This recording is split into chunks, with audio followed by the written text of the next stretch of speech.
Avançando mais um pouco ainda sobre o assunto empresas controladas, lá no artigo 47 da LRF a gente encontra um artigo específico falando sobre empresas controladas. E olha o que ele menciona lá, ó. A empresa controlada que firmar contrato de gestão em que se estabeleçam objetivos e metas de desempenho na forma da lei, disporá de autonomia gerencial, orçamentária e financeira, sem prejuízo do disposto no inciso 2 do artigo 5º do artigo 167 da Constituição. Então, neste exato momento, você já sabe o que diz o inciso 2, parágrafo 5º do artigo 165 da Constituição. O parágrafo 5º fala de quê? Da LOA, Lei Orçamentária Anual. E o inciso 2? De orçamento de investimento. Professor, eu preciso saber o que diz o inciso 1, inciso 2 e inciso 3? Sim. Por quê? Porque lá na Constituição fala que tem a finalidade de reduzir desigualdades interregionais o orçamento do inciso 1 e o orçamento do inciso 2. Qual que é o orçamento do inciso 1? Orçamento fiscal. Qual que é o orçamento do inciso 2? Orçamento de investimento. É o que ele está mencionando aqui, ó. Empresas controladas estão em qual orçamento? Orçamento de investimento, que é o inciso 2 do parágrafo 5º, que é basicamente isso aqui, ó. Inciso 1, inciso 2, inciso 3 do parágrafo 5º. Que o parágrafo 5º fala da LOA e fala que ele vai ser composto aí de 3 orçamentos, tá bom? O que ele está falando aqui, ó? Que a empresa controlada vai ter o quê? Uma autonomia gerencial, orçamentária e financeira, quando firmar contrato de gestão. Então ele está falando que essa empresa controlada vai ter uma nova análise de desempenho para verificar se ela cumpre metas. E se ela cumprir as metas, ela vai ganhar mais liberdade, tá bom? Então a empresa controlada que firmar contrato de gestão em que estabeleçam objetivos e metas. Então qual que é o seu objetivo? Passar de ano. Se seu objetivo é passar de ano, então qual é a sua meta? Estudar 1 hora por dia. Então, essas situações, a empresa controlada vai estabelecer um objetivo, atender 1 milhão de usuários. Qual que vai ser a meta? Né? A meta, então, vai ser a cada ano construir aí 10 apoios logísticos para a distribuição de energia, se no caso ela for uma empresa de fornecimento de energia, tá bom? Beleza, então, novamente, ó, a empresa controlada que firmar contrato de gestão em que se estabeleçam objetivos e metas de desempenho na forma da lei, disporá de autonomia gerencial, orçamentária e financeira. Então, são 3 autonomias, tá bom? Ganha uma liberdade muito boa. Beleza, novamente, o que é um objetivo? Um objetivo é uma coisa para o futuro, não é hoje. Hoje é o fundamento. Para o futuro é um objetivo, tá bom? Então, qual é o seu objetivo? Você estabelece qual é o seu objetivo. O que você vai fazer hoje para alcançar este objetivo? Então, ó, objetivos e metas de desempenho. A meta é mensal, anual, para atingir o objetivo, tá bom? E aí, para finalizar, ele fala, ó, sem prejuízo do disposto no inciso 2 do parágrafo 5º do artigo 165 da Constituição. Então, o que ele está falando? Independentemente se assina ou não este contrato de gestão, a empresa controlada vai estar no orçamento de investimento, tá bom? Assinar o contrato de gestão é só uma liberdade maior para a empresa, mas não significa que ela vai deixar de pertencer à LOA. Ela vai continuar pertencendo à LOA lá no orçamento de investimento. Lembrando, aqui não está falando, mas lembrando, se for uma empresa controlada, mas se for dependente, muda, você esquece isso aqui, ó, tá bom? Ela vai lá para o orçamento fiscal ou ela vai lá para o orçamento da Seguridade Social, dependendo do foco, tá bom? Beleza? Parágrafo único. A empresa controlada incluirá em seus balanços trimestrais nota explicativa em que informará. Então, muito cuidado, porque geralmente, quando você estuda contabilidade, você geralmente faz o levantamento do balanço anual, um balanço por ano. Mas quando a gente está falando de empresas do setor privado, o levantamento do balanço é trimestral. Então, muito cuidado. Geralmente você está acostumado a fazer anualmente os exercícios de contabilidade, então é perigoso aqui, ó. Como a gente está falando do setor privado, ó, a empresa controlada incluirá em seus balanços trimestrais nota explicativa. O que é um balanço? Um balanço é onde vai demonstrar informações numéricas. qual que é o valor do ativo, qual que é o valor do passivo. Só que é só número, não tem explicação teórica. Só que ele está falando, a empresa controlada incluirá em seus balanços trimestrais nota explicativa. O próprio nome diz, ó, nota explicativa. Então você tem um balanço onde está cheio de número. O ativo é 5 milhões, o passivo é 10 milhões. O que isso representa? Numericamente você vai ver que não está equilibrado. E na nota explicativa vai falar, ó, o passivo está maior que o ativo em razão disso, né, em razão de X, em razão de Y.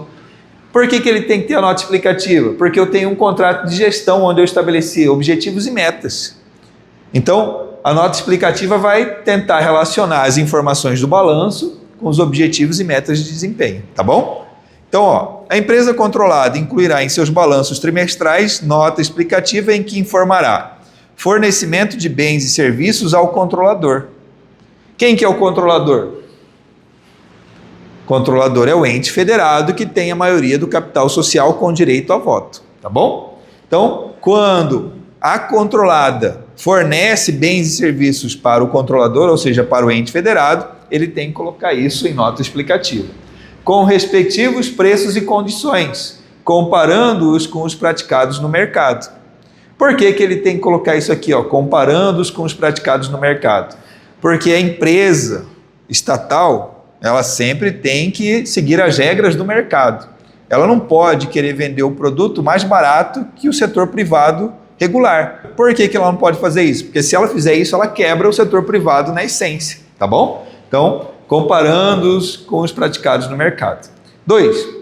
Vai ter que declarar os recursos recebidos do controlador a qualquer título, especificando valor, fonte e destinação, tá bom? Isso chama transparência. 3. Venda de bens, prestação de serviços ou concessão de empréstimos e financiamentos com preços, taxas, prazos ou condições diferentes dos vigentes no mercado. Então, reparou? Ó, ele está fazendo, ó, venda de bens, prestação de serviço ou concessão de empréstimos e financiamentos, atividade essencial de uma empresa do setor privado.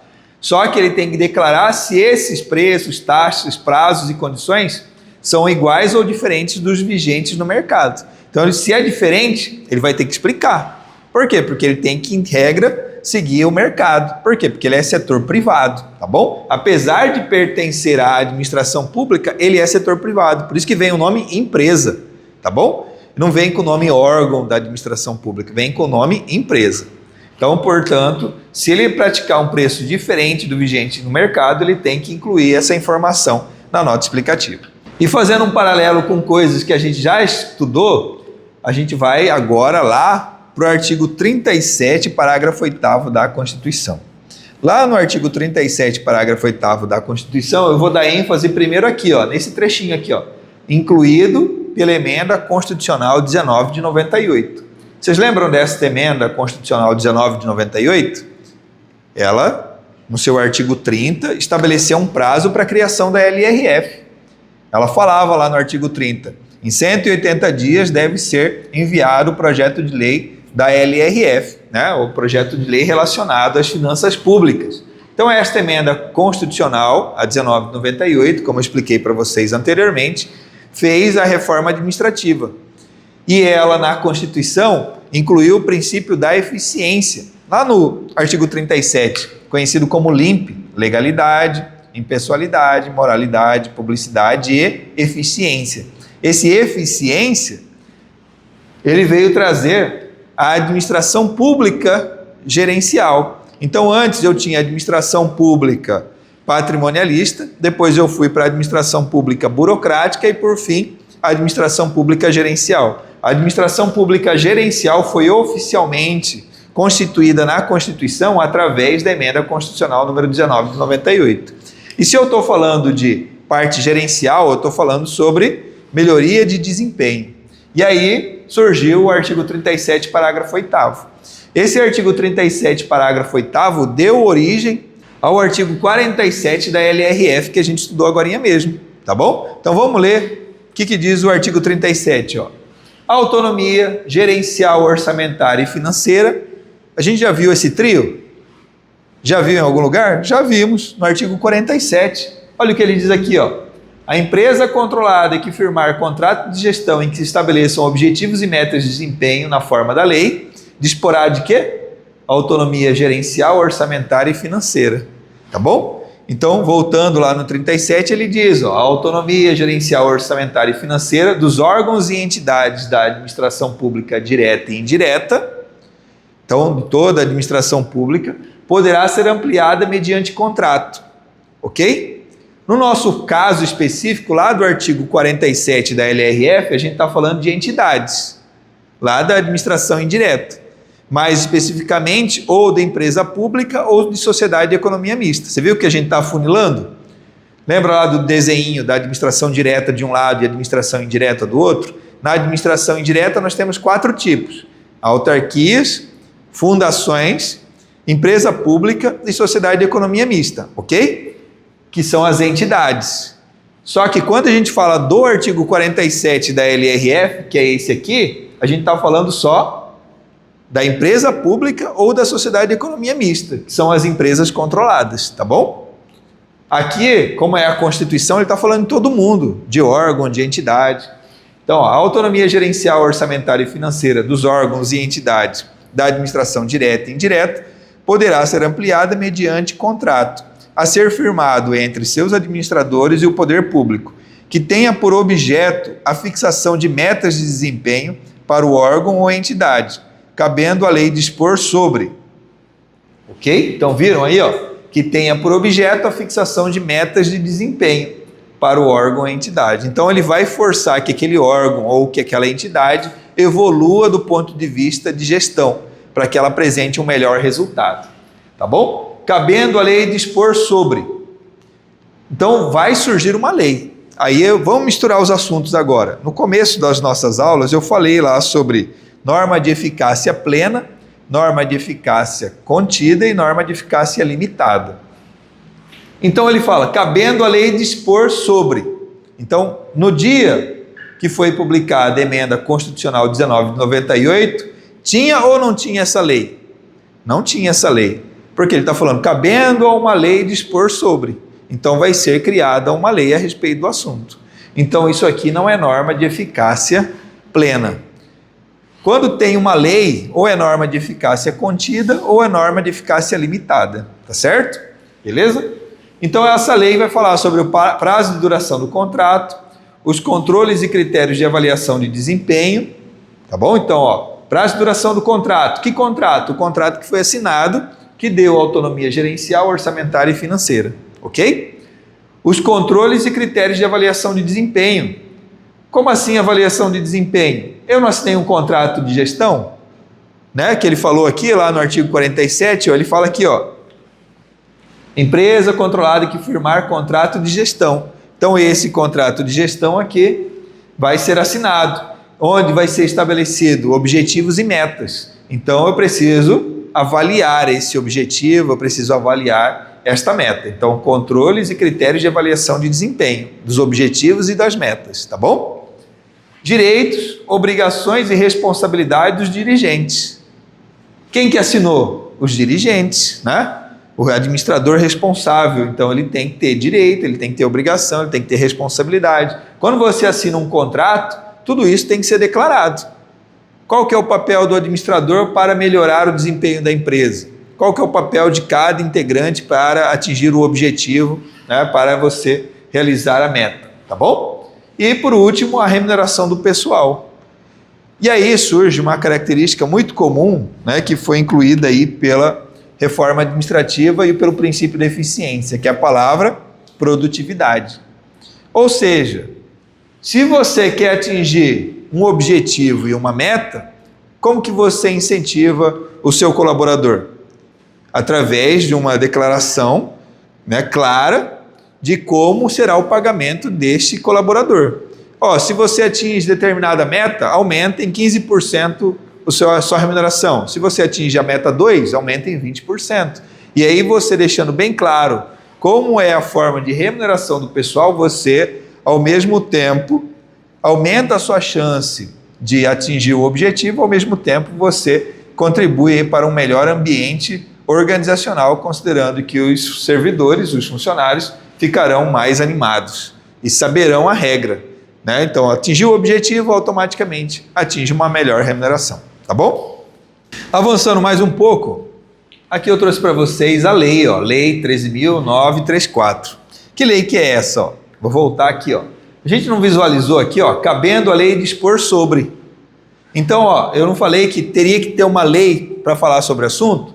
Então, a emenda constitucional 19 de 98 incluiu esta autonomia no artigo 37, parágrafo 8º. Mas somente em 2019, tá bom? Somente em 2019, então era em 98, em 2019 foi elaborada esta lei, tá bom? Então, ó, esta lei regulamenta o contrato referido no parágrafo 8º do artigo 37 da Constituição Federal, tá certo? Denominado contrato de desempenho. Se você reparar aqui, ó, ele fala assim, mediante contrato, tá bom? Mediante contrato. Não falou que tipo de contrato que é. No entanto, a lei 13.934 falou que esse contrato se chamava contrato de desempenho, tá bom? Vou voltar aqui, ó. Ele fala assim, ó, controles e critérios de avaliação de desempenho.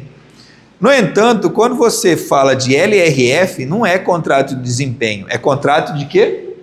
De gestão, tá bom? Então, para fins de terminologia, uma lei fala que é contrato de gestão, outra lei fala que é contrato de desempenho. A Constituição não falou o nome do contrato, falou que era um contrato. O que significa contrato? Contrato é quando ambas as partes estão no mesmo nível. Então eu ofereço para você um serviço, você quer receber esse serviço e concorda com as condições, você no mesmo nível assina o contrato. O contrato é quando ambas as partes, duas partes são independentes e ambas partes de livre e espontânea vontade assinam e entram em acordo, tá bom? Então no caso aqui, ó, um contrato de gestão, de acordo com o artigo 47, de acordo com a Constituição é apenas um contrato e de acordo com a lei que regulamenta o dispositivo da Constituição é contrato de desempenho. Beleza? Tranquilo? A essência é a mesma. A diferença é que a LRF, vou voltar novamente, a LRF é de que ano? 2000. Artigo 37, parágrafo 8º é de que ano? 98. Correto? Então, 98 falou que surgiria uma lei. A LRF não perdeu tempo e já estabeleceu uma regra para já começar a ter vigência aí com as suas empresas estatais. E aí depois, em 2019, foi criada a regra para toda a administração pública, tá certo? A LRF só criou para quem? Para as empresas estatais, que são as empresas públicas e as sociedades de economia mista. Aqui já não, é para todo mundo, ó. Administração pública federal direta de qualquer dos poderes e das autarquias e fundações públicas federais. Você viu que aqui não está empresa pública e sociedade... Você viu que aqui não está empresa pública e a sociedade de economia mista? Reparou nisso? Por que não está aqui? Porque já está declarado lá na LRF. Beleza? Artigo 2º. Vamos ver o que é o contrato de desempenho. Contrato de desempenho é um acordo celebrado entre o órgão ou entidade supervisora e o órgão ou entidade supervisionada, por meio de seus administradores, para o estabelecimento de metas de desempenho do supervisionado, com os respectivos prazos de execução e indicadores de qualidade, tendo como contrapartida a concessão de flexibilidades ou autonomias especiais. Então, ele vai dar mais flexibilidade para quem atingiu o objetivo. Por quê? Porque se a pessoa atingiu o objetivo, a pessoa que eu digo o órgão ou a entidade, significa que ela tem comprometimento com a administração pública. Então, ela ganha um plus aí de ter uma flexibilidade, uma autonomia especial. Perfeito? Que a gente já visualizou. Autonomia gerencial, orçamentária e financeira, as 3 autonomias. Parágrafo 1º. Meta de desempenho. O que é meta de desempenho?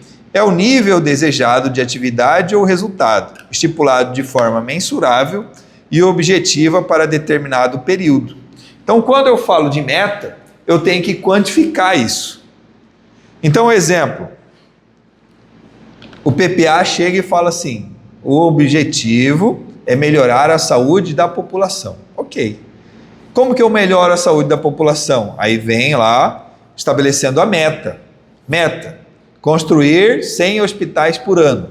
Então, eu estou estabelecendo a meta, eu estou quantificando de alguma forma o meu objetivo, tá bom? meta de desempenho é o nível desejado de atividade ou resultado estipulado de forma mensurável e objetiva para determinado período. Como eu disse, 100 hospitais por ano, determinado período, tá bom? Parágrafo 3º. As flexibilidades e as autonomias especiais referidas no caput desse artigo podem compreender a ampliação da autonomia gerencial, orçamentária e financeira do supervisionado. E a gente visualizou as 3 possibilidades lá que estão contidas no artigo 37, parágrafo 8º da Constituição e também no artigo 47 da LRF. Beleza? Então, voltando novamente, o nosso foco de trabalho aqui era explicar para vocês as empresas controladas. As empresas controladas, em regra, estarão no orçamento de investimento. Eu falo em regra porque eu estou considerando que é uma empresa estatal independente.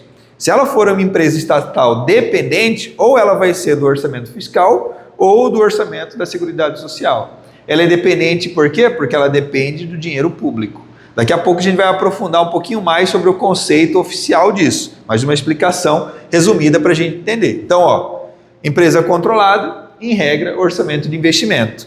Se for empresa controlada dependente, ou orçamento fiscal ou orçamento da Seguridade Social. Então, ligada à saúde, à previdência ou assistência social, aqui está a Seguridade Social, mas leia-se assistência social, tá bom? Agora que eu vi que eu escrevi Seguridade Social. Seguridade Social é o gênero e aqui é assistência social, tá bom? Então, novamente, saúde, previdência ou assistência social, lá do artigo 94 da Constituição.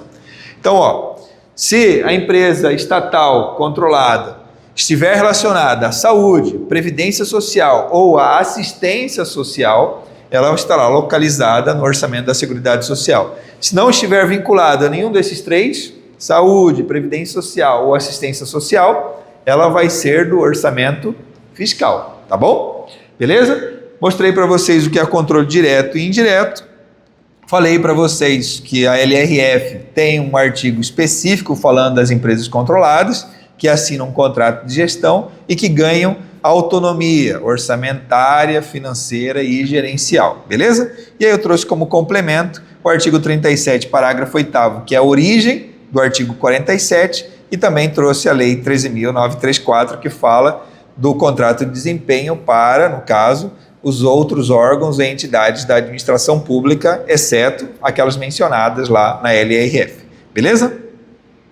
Avançando mais um pouco, agora a gente vai oficialmente para o conceito de empresa estatal dependente. A gente já cantou a bola para vocês na aula passada e também agora a gente já falou várias vezes sobre a empresa estatal dependente. Só que agora a gente vai saber o conceito formal e legal aí da empresa estatal dependente.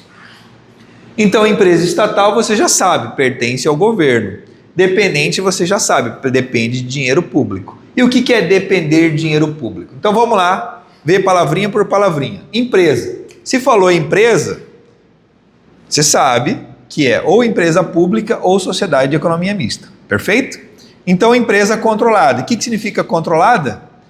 Que o ente federado possui a maioria do capital social com direito a voto. Beleza? Então, você viu que a gente está analisando palavrinha por palavrinha. Empresa, ou é empresa pública ou sociedade de economia mista.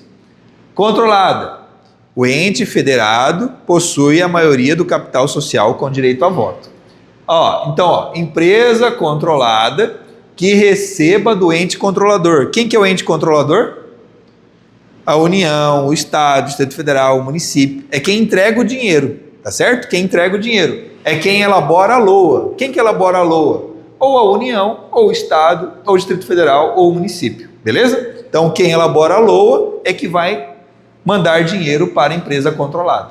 Então, empresa controlada que receba do ente controlador recursos financeiros para pagamento de despesas com pessoal ou de custeio em geral ou de capital. Tá bom? Excluídas, no último caso, quem que é o último caso aqui? Muito importante isso, pessoal. Quem que é o último caso? É pessoal, custeio em geral ou de capital? De capital. Então, despesa de capital. Esse é o nome, tá bom? Então, excluídas de despesas de capital, que é o último caso, aquelas provenientes do aumento de participação acionária. Então, quando se estuda a despesa, você sabe que existe a despesa corrente e a despesa de capital. A despesa com pessoal e de custeio em geral é a despesa corrente. O que é a despesa corrente? É quando eu não recebo nada tangível em troca. Por exemplo, eu paguei a luz. Fui lá e fiz o pagamento da luz. Eu consigo tocar na luz? Não consigo. Mas eu recebi um serviço de volta. Então eu paguei o salário do servidor, recebi a mão de obra do servidor, né, para realizar o seu trabalho dentro da repartição de volta. Tá bom? Isso é despesa corrente. Eu entrego o recurso e não consigo transformar isso numa coisa palpável, tá bom? E despesa de capital? Despesa de capital é aquilo que eu consigo transformar numa coisa palpável. Exemplo, comprei um notebook, é uma despesa de capital, perfeito? Comprei um carro, uma casa, então isso é uma despesa de capital, tá bom? Ah, professor, mas eu comprei uma canetinha. Isso aí já é despesa de consumo. Despesa de consumo ela vai desaparecer rapidinho. Se vai desaparecer rapidinho, é despesa de custeio em geral. Tá bom? Então você sempre tem que ter como referência se o bem vai se tornar permanente no transcurso do tempo. Se ele vai desaparecer num curto espaço de tempo, ele é de custeio em geral, ou seja, despesa corrente. Tá bom? Mas isso é assunto para estudar na área de despesas. Mas o importante é que você saiba que existe despesa corrente e despesa de capital. Novamente, empresa controlada que receba do ente controlador recursos financeiros para pagamento de despesas com pessoal ou de custeio em geral, ou seja, despesa corrente, ou de capital. Lembrando que existe despesa corrente e despesa de capital. Excluídas no último caso. Quem que é o último caso? Despesas de capital. Aquelas provenientes de aumento de participação acionária. Qual que é o conceito mesmo de empresa controlada? Empresa controlada é quando o ente federado possui a maioria do capital social com direito a voto. Olha o que ele está falando aqui, excluídas no último caso aqueles provenientes de aumento de participação acionária. Então ele já possui a maioria, ele quer aumentar mais ainda a sua participação dentro da empresa. Às vezes ele tem 51, quer passar para 60, 70, até chegar aos 100%, tá bom? Isso, esse aumento de participação acionária não a caracteriza como empresa estatal dependente. O que a caracteriza como empresa estatal dependente é o pagamento das despesas daquela empresa, tá bom? E aí, novamente, eu trouxe a imagem do orçamento aqui. Então, o orçamento é composto de quem? Orçamento fiscal, inciso 1, orçamento de investimento, inciso 2, orçamento da Seguridade Social, inciso 3. Eu preciso saber os incisos? Novamente, precisa. Por quê? Porque a Constituição, lá no parágrafo 7º, diz que o orçamento do inciso 1, que é o orçamento fiscal, e o orçamento de investimento do inciso 2, tem a finalidade também de reduzir desigualdade interregionais segundo o critério populacional. Perfeito? Beleza. E por que eu estou apresentando essa figurinha novamente? Porque agora a gente vai encaixar a empresa estatal dependente no orçamento. A empresa estatal dependente vai ficar em qual orçamento? Fiscal, investimento ou da Seguridade Social? Se for relacionado à saúde, previdência social ou assistência social, a empresa estatal dependente vai ficar no orçamento da Seguridade Social. Se não for relacionado a nenhum desses três, ela vai ficar no orçamento fiscal, tá bom? Então, resumindo, empresa estatal dependente vai ficar ou no orçamento fiscal ou no orçamento da Seguridade Social. Beleza? Então, a gente fez esse apanhado aí sobre as principais definições da parte da LRF. Agora a gente vai fixar o nosso conhecimento aí resolvendo alguns exercícios.